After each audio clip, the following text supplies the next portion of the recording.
Hello all, so today we're going to be unboxing a new, one of the new Freesat boxes manufactured by Arris.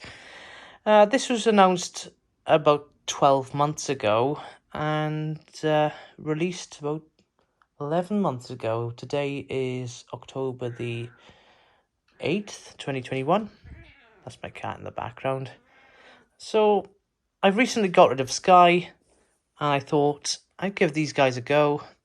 I've read the reviews so far, and I'm a little bit, I don't know, I'm a little bit scared, in a way, to see what result I might get from powering this up. But let's do the unboxing first, and the review will be a separate video. So, just had this received today. By Amazon at about 8:30 in the evening on a Saturday, which is great. You won't ever see that from Royal Mail. So let's open this box. Well, actually, I'll show you the box first. So, front page. There's that. Back page. Or back of the box, rather. There's that. Let's have a look at the sides. Serial numbers. And a cat. George. Why you always do this? Why? Yeah, that's what you can see on the side. That is what the channels you can expect to receive. No Channel 4 in HD, obviously, because Channel 4 having a bit of an issue with Freesat and vice versa. But you can always add Channel 4 in the settings as a manual channel at the end. That's how it looks on the side, on the back. And please, go away, George. Come on, you've had your food. Right, let's give this one open. I have broken the seal already, so it's going to be difficult to do this with one hand. George, please don't try to help me. There we go. So, welcome to a world of great TV. Enjoy. Well, let's hope. You've got the little pamphlets that usually come with any new technology device. So there's that. Let's have a quick look in the pamphlets. I'll allow you to pause your video to have a little read. I'm not going to go through this. There you go, gives you enough time to pause it. Blah, blah, blah. Yeah, pause now if you can read it. And pause that. And pause that if you want to. 1 year warranty. Ooh. That's why I bought an additional warranty from Amazon, just in case, because I've heard the horror stories about these so far. But anyway, this is the Freesat box itself. Oof. Don't it half look cheap? It does look cheap, mind.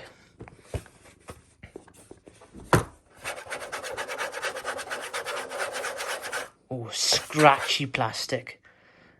Nothing like a Sky Q box over there. But then again, the Sky Q box is all black, isn't it? And it's all matte plastic as well. So, it's kind of similar, isn't it?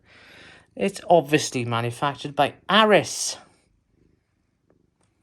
which is the same company that make the Virgin Media broadband routers, which are also crap.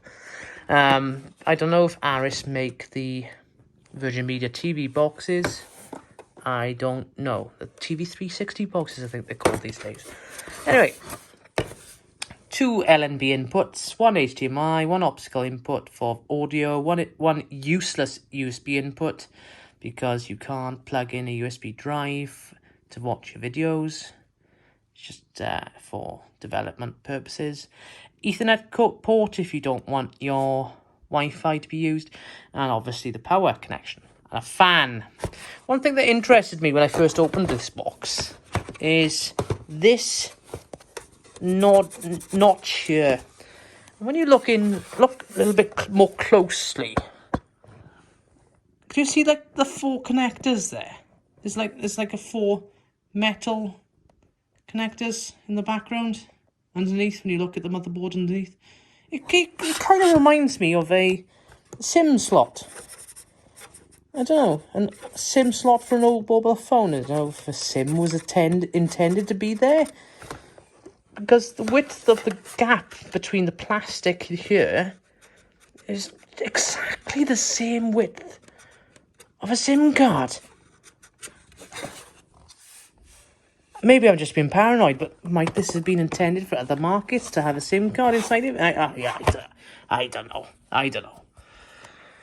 But that's the Freesat box itself. It's not much cop to look at. It's just got one button there, and all it will have on the back, or on the bottom rather, is a light which illuminates blue or red. Right, that's the box one side. So the remote I've had a quick look at already. And when you compare it to a SkyQ remote, SkyQ is where I will be departing shortly, depending on how I get along with this. The only clicky buttons on this Freesat remote are these directional buttons, up, down, left and right, and the OK. Every other button is quite spongy and feels quite cheap, dare I say it, in comparison to a SkyQ box. Every single button on the SkyQ remote is really clicky, tactile, little travel, and does the job. Every single button's nice and clicky. Lovely remote, the SkyQ remote. Brilliant. I'm not sweating, honestly. Also, look at the width or depth of the SkyQ remote. There's that. Quite similar in size in a way. The Freesat remote is a little bit longer. Freesat remote is a little bit deeper, with this strange bulge at the start, at the top. I don't know what that bulge is for. But strange.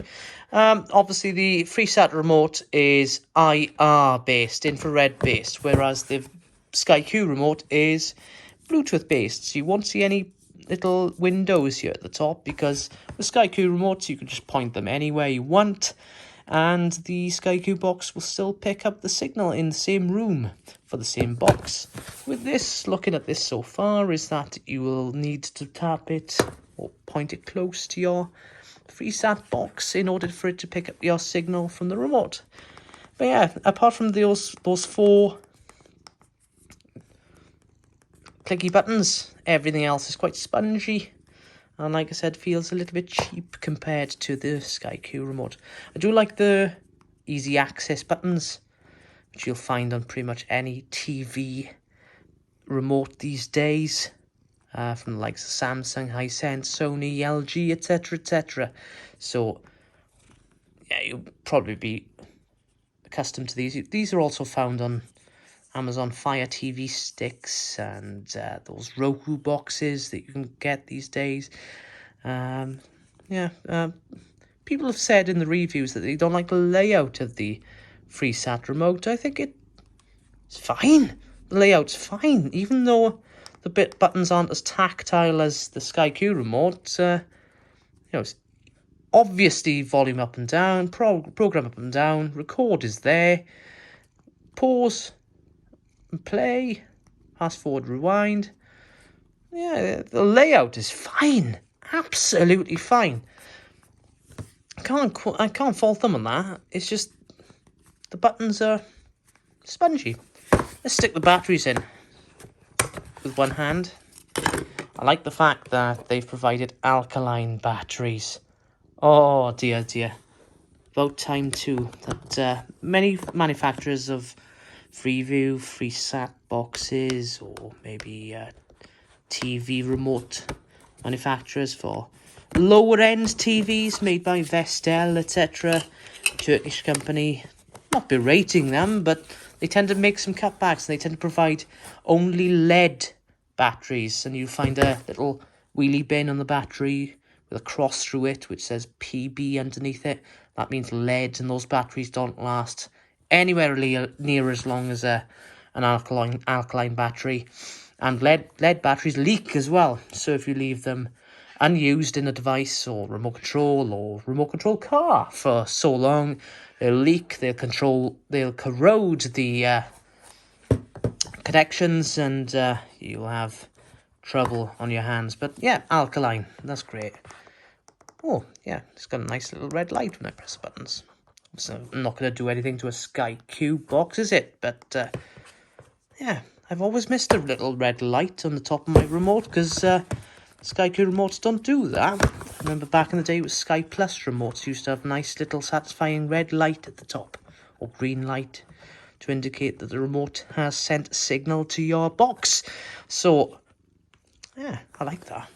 So let's put that to one side. Apart from that, in the box we've got a standard HDMI cable, which nothing much to report really. It looks like it's a meter or 1.5 meters. Yes, George. So it doesn't have any plastic caps to the end of it, unlike what you would expect to receive upon delivery of a Sky Q box or a Sky Q mini box. They just have little plastic connectors to protect the ports, but it doesn't really matter anyway. They're not going to corrode.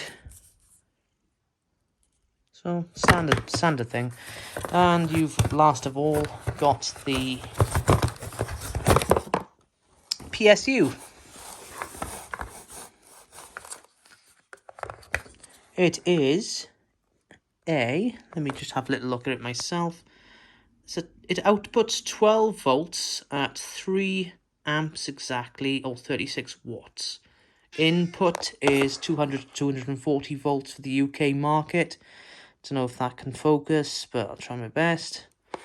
And it's got a cable that, looking at it, that's about curled up. That's about, I'd say, 1.5 to 2 meters when you unfold it. Yeah, it's looking alright so far, apart from the little